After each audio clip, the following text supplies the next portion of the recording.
Hello and welcome to another edition of Close Mode, the Enterprise Sales Show. I'm Brian Dietmeyer, CEO of Close Strong. And today I'm really lucky to have two pals here with me.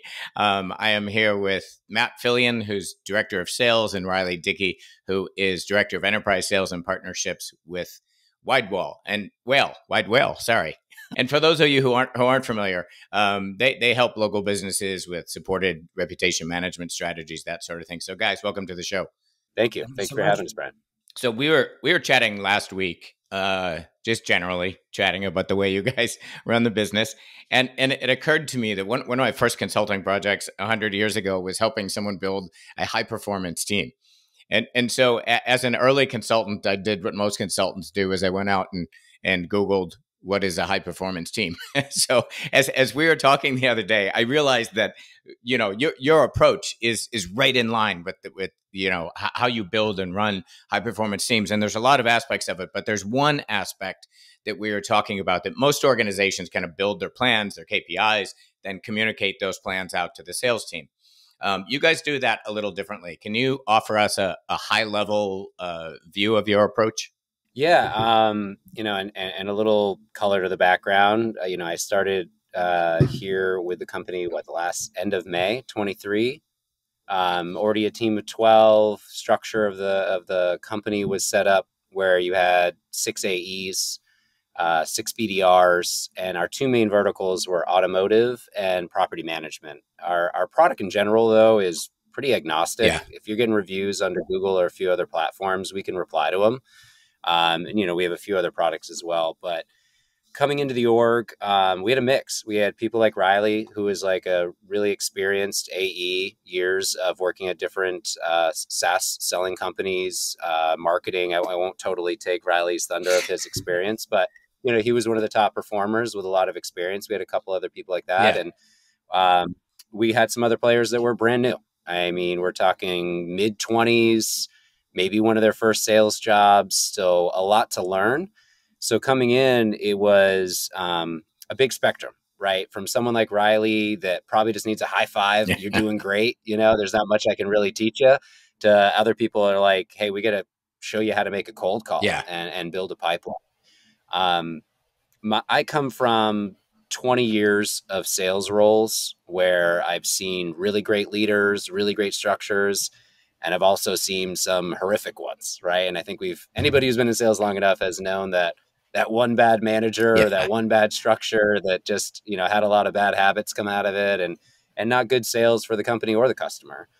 And when you know, from my background, I took a lot of that experience, and I also had parents that were educators. So I'm always looking to learn myself, but then also tailor my approach as a leader so that everybody learns differently, right? Yeah. Some people pen to paper, some people could listen to a podcast, other people want to read a book or need a more structured environment.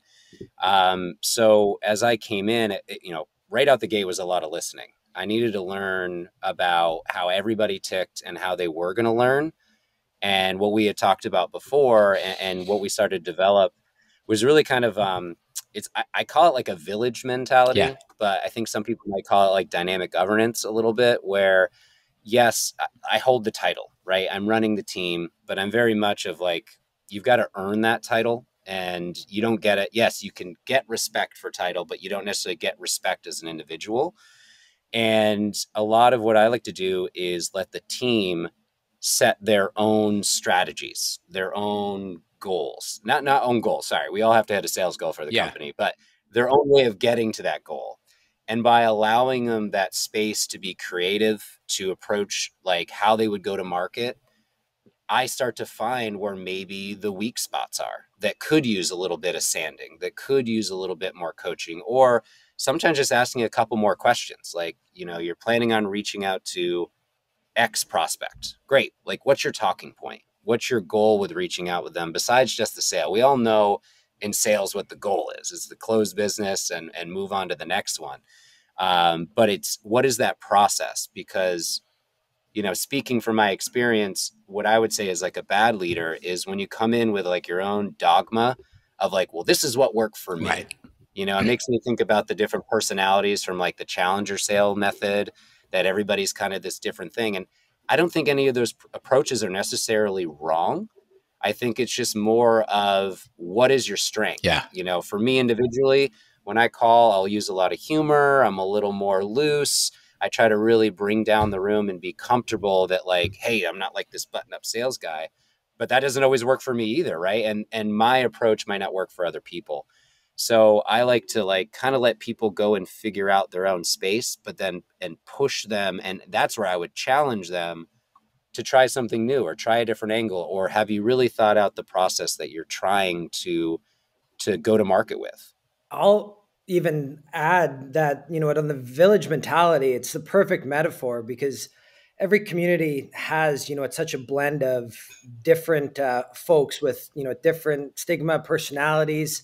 And the best part about it, we know what our goals are. We know what our KPIs are. If you're somebody, you're hitting your target, you're going above and beyond, at 100, 110, 20%. Keep doing what you're Right. doing. And that might your style might work for your game plan, but it might not actually be the style that works for somebody else. And where we've really been successful is allowing the team to see some of these different sales tactics, see some of these different strategies. You have the ability to replicate those top performers, but you also have the ability to tackle it in a way that is your comfortability level. Now, if you're not hitting goal and you're doing something different, that's where a Matt Filion, a director of sales comes in and tries to help guide you in the right direction. But we're all different people. We're all different, salespeople. And having that freedom and flexibility to not only go ahead and hit goal in a way that you're comfortable with and you're successful with, but you're also a little bit, I say more loose, more confident when your director of sales isn't peeking over your shoulder every second of kind of the day or the deals process. The last part that I'll add too, that I think is, the village mentality also allows for learning by osmosis or just organic help. Sometimes you don't need that top down SaaS playbook, a drill sergeant mindset of we're all going to do it this way and we're going to replicate 12 times over. You're going to have teammates that teach each other, or you're just picking up on things here and there that allow you to be a hybrid of what was working for you, what's working great for a top performer. And now you're finding a blend of the two. And having the team mode that we do right now, we've been fortunate to hit goals, had a great 2023, a great start to the year in Q1. Let's all knock on wood now. We're all salespeople, so we have to be goldfish and short-minded. But it's definitely been a way that's kept people, successful, but also comfortable and confident. And I think really specifically too, like a great example, and again, we've seen these types of folks in the sales world is, I had one person that was just hammering the phones, hundreds of calls a month, and they were able to get set meetings for their AE.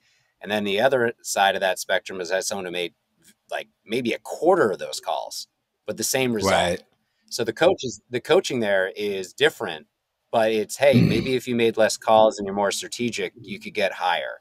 And maybe if you made more calls since you figured it out, you could get more. So they both are succeeding, but they both have a very different approach of how I would coach them to continue to excel and meet those KPIs. Yeah, I feel like I've been hearing more of this lately. Like, it just takes sales process and sales stages and entry and exit gates. And I was just having this discussion the other day, with one of my partners saying, I just don't think it's that linear. I think it's good for us to have this idea, but maybe we're getting too science biased and we're forgetting the art, that it's not, we need that in place. But that's what I'm hearing you guys say. When we were talking the other day, you also talked a little bit about kind of a formal process of the team kind of building some of the strategy, and then I believe going up and even presenting that to the CEO. I'd love to hear more about that, because that really captured my interest, having only done that once before in my life as a paid consultant. It was a really fun exercise, so I'd like to hear how you guys do that. Yeah, and to set the stage for that, so it was kind of like a two-part thing that I did. The first thing I did in one of our sales meetings was, as a village, as a team, let's agree on some benchmarks. What makes a good AE at this company, and what makes a good BDR? What are the expectations? You guys set the bar. Yes. Is it X amount of calls, activities? Is it prospecting, pre-prospecting, all the, strategies you want to deploy? But we wanted to create a baseline for the team. And then the next phase that you're teeing up here for me is we had each individual AE BDR, they all have their own territory. And I go, come to the table with your plan to not only hit goal next month, April, but for the quarter. You guys have this TAM that you can address. You've got this whole market where we've made some good impacts, but there's still tons of white space for wide whale to go after and build some larger market share. But I wanted the team to really work together as a unit and put together their own strategy. And then that's where we presented to the CEO. We presented it to the director of marketing. We brought in some other folks as well. Riley was one of them as our enterprise director, just to kind of hold retail accountable. But it wasn't so much about pass or fail, but like Riley said, this osmosis of like seeing other people's strategies. So maybe you take what you like or you avoid what you don't like. And then we kind of squeezed them a little bit. Example I think of is the auto guys were going after Hyundai. It's like, great, you're going to go after Hyundai. Why? And what are you going to say when you call those dealers? And what is your plan? So while they put together a plan, they could present it any way they want. Some had a single Word doc, some had a PowerPoint, some just kind of talk through it a little bit. So everybody had their own thing. But what we were creating is now kind of accountability, right? As an individual, as a salesperson, as a sales team, there's so much to learn in that. You're learning from each other. The BDR is learning what the AE does. And then you're also learning that, like, hey, if this doesn't work, like, I didn't create this plan. You own it. So you don't really, it gets rid of, like, I'm a very reasons versus excuses guy. Yeah. So, like, if you created this and it didn't work, you have no choice but to really be accountable to your lack of execution. But it's not about, like, you're wrong. It's just, hey, where did we fail? Like, when we do Q3 and we do it again, that's going to be the next exercise. Were you able to execute your plan? Where did you miss? And where are you going to improve? Because it's always about getting a little bit better, right? Yeah. And do you think, I'm thinking about the planning process at so many organizations I work with, and it's not this. And I wonder, some of the pushback might be like, how do you do this at scale? Do you think you could do this at scale if you had 700 BDRs out there working the streets? And how so? How would you scale this? Well, I think it would you'd probably have some more layers in there. Like, we have team leads, which aren't, they don't manage people, but they are to be the expert of the vertical, the expert of the role. Yep. So we have like a role lead and we have vertical leads. Yep. So there's some accountability where they're learning management skills on their own, right? So it does create kind of a step up in your career to become an AE, a senior AE, a lead. And if we got to 700, there's going to be management opportunities. But as far as scale, like, we are living in a great age. I mean, with the technology we do have, we leverage our CRM HubSpot. So there's great data that we can put in there. As we know in sales, though, good data in, good data out, bad in, bad out. But then we also layered on, and I don't know if it's okay to plug them or not, but Gong. And there's a few other services out there like that as well. So it's helped me stretch where I don't have to listen to a 45-minute demo or thousands of calls. I can search and look for different phrases or anything that may be falling short of what we've all agreed on as the baseline. Yeah. And go ahead. Well, I'm just wondering, why do you think, because I like this village, bottom up, whatever you want to call it, like and of course, you're going to get more buy-in when people do that. It totally makes sense to me. But I have a sense of this, but I want to know what you guys think. Why do you think there's still so much top down? It's all created by the powers that be, and then everybody has to, eat the food that's given to them. I came from a really big corporation. I'll go unnamed because I still have a lot of affirmation from them, but I don't want to say anything negative. But when you get to that many people, there's usually one chief banana at the top that, like we talked about, thinks they figured it out, and this is how you have to do it. And they start pushing it down, but it becomes the telephone game, right? This guy sends his marching orders. It goes to these next 2 people who go to these 10 people. And by the time you get to the lonely BDR, they're just hearing, hit this number, goals are so big. And I think that's where you have this disconnect. And you also lose your passion because, like, you don't know the person at the top. There's so many people that you don't understand. You lose your passion for the company. And if you don't believe in the product, Well, now you just have so many things against you that you're just there to collect a check. Yeah. And now, are you really motivated to do right by the company and make a lot of money for yourself? Not necessarily. I mean, that was at least my experience, is that if you get too big and you don't listen to the people in the trenches taking fire, you lose sight of what's happening with your customers. But what's more importantly is what's happening with your people. Yep. Where are their problems? Where are they struggling? And they just become a number. And it's like, hey, number 7650B, you've got to hit X number of sales or you're out. Yes. And you're just like, you just lose your passion in those situations. So, but back to what you said, like, is this scalable? I don't know. We'll see. We'll see if we can get up to 700 people or something like that at some point. It would be a dream. But I think it's possible if people are willing to listen and not think they figured it all out. That's one thing. Yeah, at least it is, by the way, leadership, Matt and Riley, like I asked the question, but I did it in a Fortune 500 organization, right? Similar to what you guys did. And I have not heard many other people talking about it in this way. And it is possible. And we went with a national account organization, went to 4 regions around the US and then collapsed it into one large plan and then presented it to the SVP of sales. So it is doable, and there's ways to use technology, survey instruments, and all kinds of stuff to collect lots of people's feedback into the plan. So just for any naysayers out there, like I said, I asked you the question. It was a leading question because I actually do know that it works for sure. But I wonder, I mean, the upfront part of this probably takes a little longer than simply creating the plan and feeding it down to everybody. Or is that, what would you say about that? On the front end, it might take longer. So, with letting everybody kind of go freehand on their territory plan, the next step is, now that we've seen everything, is to create a template. Correct. So I've listened to you guys. We've talked about, you want to have these different buckets of who we're going to address: current clients, prospects, referrals, lost clients. So we've established maybe what we're going to go after and how we go about it. And then we've established even like talking trees, and we've established how many accounts we've all agreed is the base amount that we should be going after in a given quarter, and backfilling those. So, again, it's kind of like I'm just listening to my team and what they feel like they can achieve. And hopefully we get to the end and they overachieve. It's like, hey guys, you cut yourself short. You're way more talented than that. And it's a good story.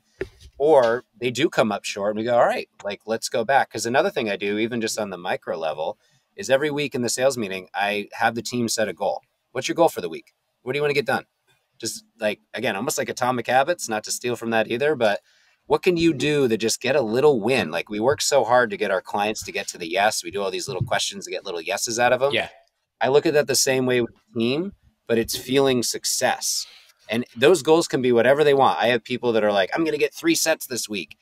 3 weeks in, they haven't gotten the 3 sets in 1 week. And I go, well, let's pick a goal that's a little more attainable then. Like, let's build upon maybe something really simple, like I'm going to talk to 10 people. Then when you talk to 10 people, maybe you get 1 set out of those 10. And it's like, great. Well, next week, why don't you try to talk to 20 people? Yes. So you can see how it can like domino up. So even like we have these big goals for the year, we have big goals for the quarter, but then even like, hey, what's the goal for the day even? Like, what would you like to accomplish today? Right. And get a win. The biggest thing is I want to get a win. And if they're too big and they get the loss, let's regroup, recalibrate so you can get a win. Because that positive momentum will carry over into everything. Yeah. I mean, conversations that personalize everything. You don't want to leave work feeling like you failed. Yeah.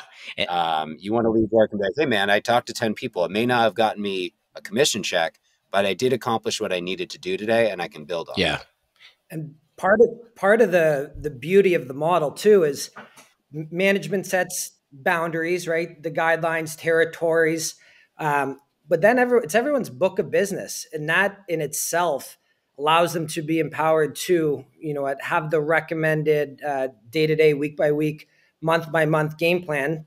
And then the templates that Filion was talking about, they're also adjustable, right? So if certain parts of the template are working and they are uplifting and they're, able to track the KPIs in a quantitative way, awesome. And then there'll be parts that don't resonate that are able to be adjusted and either edited, removed, or other components that are working added onto.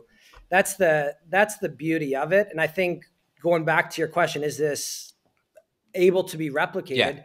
The answer is yes. Because at the end of the day, management just adjusts those boundaries but then everybody's able to continue to tackle in the same way. In automotive, if you have 3 reps, or if you're in automotive and you have 53 reps, there's still boundaries are set, but then that book of business or running your own processes, if you will, again, with the goal getting to that quota and then adjusting from there. But it's that's where the answer to your question is yes, and that's why the reps have confidence as well. Yeah. Myself included, who have lived in this landscape and been grateful for it relative to maybe some of the other models we've experienced over the years and over the career. Yeah, it's funny too, because like looking across a lot of the sales leaders that we've been talking with, this theme of slow down to hurry up like keeps coming up, even without people saying that. And Matt, that's one of the reasons I was asking you about the upfront. Having done some of this myself, it takes a little bit longer. That's the slow down part, but the hurry up part is the adoption rates and Riley, you were just talking about like people's motivation, all that kind of stuff. Like you're getting, my experience is you get a ton more on the back end. And Matt, you said something a few moments ago, kind of preceded a question I was going to ask. I think some people's fear about this kind of thing is that people are going to sandbag. Like if you give them too much control like this, they're going to sandbag. And there is this is a weird analogy, and I have no idea how I found this, but there's a study of people that are laying in hospitals and they have to ask for pain meds, right? That they ask that, this often. And then I actually had a surgery once where you had the mister of morphine, like a little misting button you could push. And when you had pain, and what they found out, and of course that thing's regulated, so it's not just like morphine happy hour, but over time they found when patients are given their own control to make those decisions, they use less pain meds, which is kind of, and so that you said this too, that your experience is some people actually set their targets too high. And that's my experience too. When you give the power back to the team doing the work, that the problem is not so much sandbagging. It's that maybe they're too aggressive. Am I overstating that? No, it's ego. Yeah. Really at the end of the day, and that's what happens when you're like in front of the room, like, yeah, I'm going to get 3 sets or I'm going to close 3 deals this week. It's like, hey man, we're all super impressed if you do it. So like, and that's, I think it's a lesson everybody has to learn, not to get all philosophical, but like the ego is big in sales, right? That's sometimes why we're great. And it's sometimes why we fall hard. So I have one that tries to check the ego pretty regularly for myself. I won't necessarily challenge someone's ego. I'll just eventually say, you've set this goal, like I said, 3 times and it hasn't worked. Right. It's okay to take a step back. I'm not going to look at you different. You're in a safe space. Like, again, we do kind of create a good, safe environment to be vulnerable. That's another probably big word that I would say our team uses, is like, it's okay to come up and ask the dumb question. I know that's like cliche, but there's another thing we do where, like once a month we'll go through our deals and we have a whole checklist of like just classic, like you got the decision maker, have you presented pricing, that kind of thing. And we have the team go through it, and where they might get stuck on a deal where the client's ghosting or it's gone outside the typical sales process of when it closes, they'll throw it to the team. What am I missing here? What could I try to say differently? Is there a different poke I could do? What could I get? How could I get this deal over the finish line? So that's where it comes back to the village mentality of like, hey, you don't have to be the lone wolf, again, quoting Challenger. Yeah. You can sometimes, but if you can let your ego down, like I always believe a 4-legged sales call, and we do it all the time. I mean, Riley, you're on a lot of the team's calls. Those calls are so much more successful. I was even thinking about it for this podcast. Yeah. I wanted Riley to be here. It's a better conversation when it's just not one person trying to do everything. Yeah. You've got someone who's got your back. Yep. And we do that on our calls. And I think there's a lot of success with like being vulnerable, being okay to bring in help. And I think it's some of the reason that we've had a lot of success these last 3 quarters. Yeah, I think you brought up something I hadn't thought about too, even having done some of this work, that when you get people to that competitive aspect, that probably like will push off on some of that potential sandbagging. That's cool. I hadn't thought about that. But the other piece too is the safe space, the vulnerability. Like that's such a big deal. I think especially as generations are shifting and who it is that's coming to work, that like for me to be motivated, like that's got to be there. Yeah. I think that's a culture thing more than anything. Yeah. Now we can talk about accelerators and kickers and transparency and competitions. But I actually think now we're getting into a deeper culture conversation. I'm going to sound a little bit like a boomer here, but this is why, at our sales team Tuesdays, where we have everybody in the office, getting to know someone so that when you have to Slack them, at a tough conversation or question or ask for help, that there's no judgment. Or when you've had all of your top performers close deals thanks to 3 other people that were involved, where you brought in CTO and your head of customer success and your CEO and director of sales, now it just becomes part of the wide whale playbook. This isn't, who's able to do it better than a different rep. Yeah. Yes, there's transparency in the the closed bookings. So we know who our top rep is for a given month or quarter and who's, lagging behind. But if we're, all doing it in a way where we know that it's not Riley thinking he's better than anybody else, or it's not Matt Filion thinking that he can do it all himself, it's just become part of the culture since day one. That's where the success of this model then comes from, because we can all ask for help too with our, a tail between our legs. But if we're genuinely not comfortable asking for it, then it's really not going to have the outcome what we desire anyway. Yeah. But if it becomes something that is an absolute no-brainer, if it becomes something where you don't even think twice, I know that I'm heading into this meeting and I need these 2 people in for a vertical expert and, executive support, and maybe then your technical resources as well. I've just, like, the deal that I'm running, I now have 3 people almost running the show, and I'm the middle person just acting as the connector of everyone. But when that just becomes the part of we'll call it the playbook, in a way that you don't even have to think about, that's when deals get closed. That's when win rates are high. And that's when, everybody feels good about it. And then at the same time too, it also is what allows someone who, when you do lose a deal and you've done everything and you've asked for help, now you've actually done everything that you could do. And that's just the normal numbers game of sales where, hey, we're gonna lose, at 70 to 80% of them from the first, a demo set through the sales process. But it's when you know that you've got the full team support and you don't have to think twice about it, that's pretty special. And that's why I come full circle. And that's a culture conversation more than I think any X's and O's or playbook conversation. It's another great point. Yeah, we just did a podcast with like a culture guy, and I hadn't made that connection. And I appreciate you doing that, because you are right. Totally. So I wonder, so with new people, like, unfortunately, you've kind of ruined them, because if they go to another organization, they're used to like being asked if their opinion matters, and they're going to think this happens everywhere, by the way. But for the folks who've been around for a while, what was their reaction to like, hey, I'm actually asking you to contribute to this planning?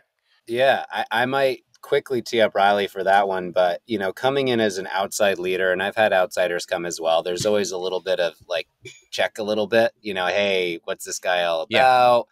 And I came in with pressure to show everybody, like, I'm a good sales guy. Like, I'm not just the manager brought in to, micromanage KPIs and tell you to get on the phone and pull out reports. Like, I can do this job too, and I enjoy it.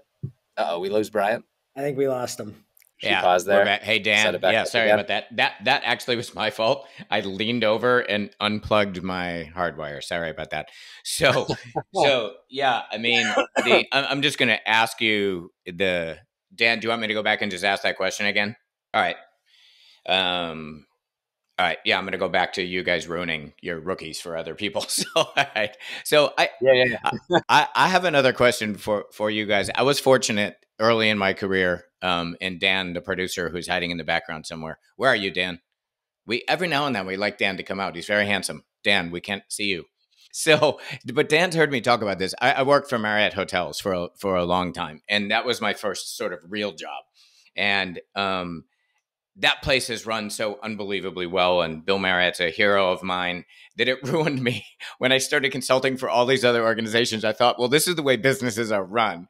And so I think about that, like for the new people who come into your organization, you've got to maybe ruin them because, this is their first time out, and they're part of a team, they're part of the planning process. So my sense is they would react well to this. But folks who have some seniority, who aren't used to being part of building the culture and building the process, what's their reaction to this approach?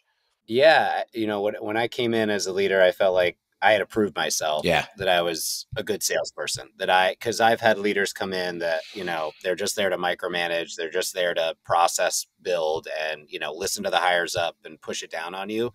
But you'd never want them on your calls. Kind of like Riley was saying, like right now we all get on calls. We all have a strength. It's great. I came from an area where I'm like, do not bring that manager on my call. Like, I think he literally doesn't know how our products work.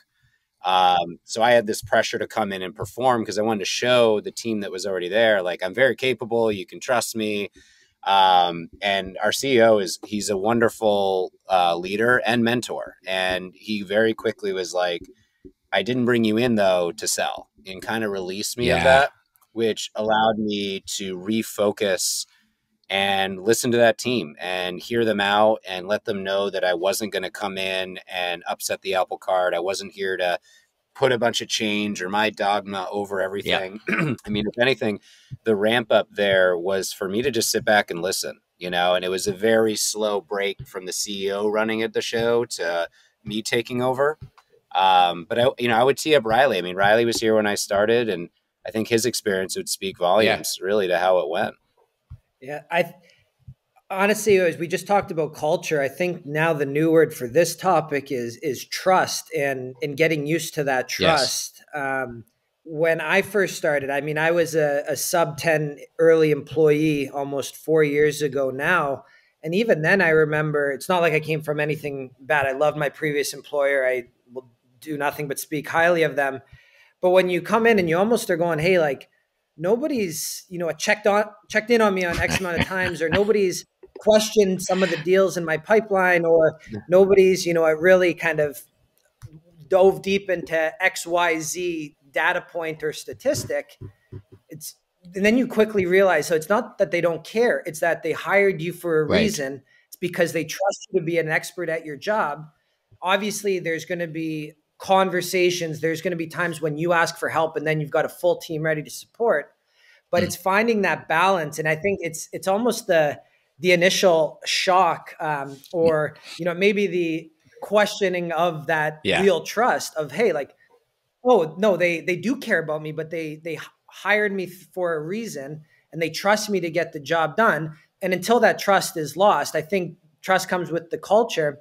But you do have complete control of your, again, strategy. We've talked about that.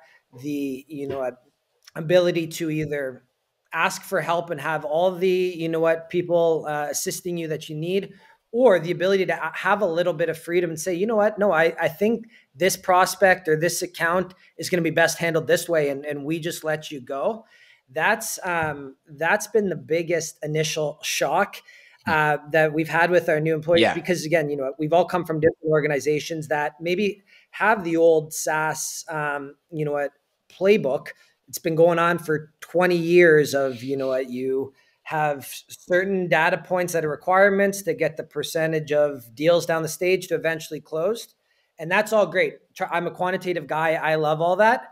But knowing that you actually have the ability to have a little bit of variance in that comes from the trust. And a lot of the times, again, we have new employees that start that going, is this real, or am I almost getting tricked here? And then once they get comfortable with it, then, ideally sky's the limit, but at least they now are comfortable with it, knowing that, no, it's not that Matt Filion doesn't care. It's not that Riley Dickie doesn't care, or CEO Matt Murray doesn't care. Yeah. It's that we're a 50, 60 person startup where we're hiring all the time. So I forget what the exact number is right now, but everyone's got a lot of stuff going on. So you have to trust not only that people are letting you do your thing, but it also then is important that you trust your colleagues who you don't know what they're doing on a given day, that they're doing the best thing for the team and therefore the company as well. And that's ingrained at the very beginning of the whole process, the whole welcoming of a new member to the team, or as we call them, whalers.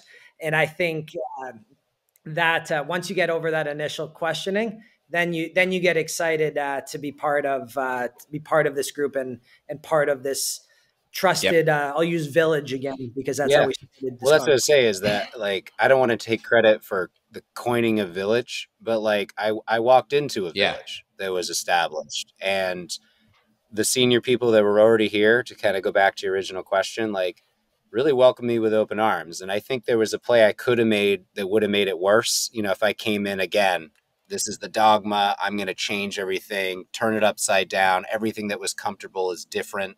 Instead, I was vulnerable. I allowed them to be the experts. You know, I humbled myself, and they welcomed me with open arms. And the biggest other thing I did was empower everybody, is to say, hey, I'm not here to tell you what to do. If anything, I'm going to need you to tell me what to do for a while. And hopefully along the way, I can help guide you in the right spaces. And some of the ways I did that was like onboarding these new hires. You speak of these new hires, they have said that. They're like, this is like no other company I've ever started before. And like, we don't have a training department, you know, or anything like, we're not big enough for anything like that, or onboarding. So, you know, I created a syllabus where like I introduce and say a couple things, and then I go, hey, Riley, I need you to come in and show them this product. And some of the other players, like I brought the whole team, everybody on the team was a part of onboarding the new class. So cool. Yeah. So I've got a class that's tight so they can kind of trauma bond together joining a new company. But then I have all the elders of the village welcoming them in and saying, hey, come over here. There's a spot next to the fire right here. We're going to talk. I'm going to let you know that it's all right, and I'm not going to shut you out. So my team is empowered, knowing that like they're driving the ship a lot of the times, and they're making huge impacts. And that's where there's not this like toughness of coming in as a leader from the outside or welcoming in new hires. Like they're welcomed with open arms. Yeah. And whether whether you're a BDR, a senior account exec, a director of sales, or whatever, you know, what new up title will bring onto the team. Matt Murray, our founder CEO, has done a great job of, we've all got part of the same welcoming initiatives of, you know what, learning the wide whale pitch and then presenting to the team. Like nobody gets off the hook, if you will, or nobody, you know what, is having a different entrance to the wide whale community. It allows for that cohesiveness. It allows for the consistency, and it's what allows, no matter, you know, what your role is or what your title is, you are starting on the same initial you know, a kind of training program. And that is what, you know, it really creates that community or creates that village mindset, and allows for that, you know, a step forward with the, you know, boundaries, the strategy, everything that we've talked about on this call. It starts because we are an even level on day one. Yep. You guys gave great answers to the like. This is different than the way a lot of organizations plan. So you gave great answers to kind of like how it feels for new people. And Riley, I heard you say in your brain, you went from where the hell is Filion to, oh my gosh, these guys trust me. So that it doesn't surprise me that there's that first reaction. So yeah, I really appreciate you guys being here. It's like, as I said, I've got a little experience with high performing teams, but I love what you guys are doing. And again, allowing the team to contribute to the strategy. And then you guys have brought up like the cultural impact of that, which I really like, which I hadn't thought about for sure. So you guys are incredibly generous with your time, with your ideas, and just contributing sort of to our whole community of selling, and really appreciate that. And I know others are going to learn from this. It's a great way to plan. Yeah, happy to help. It was a great chat. Cool. Thank you both.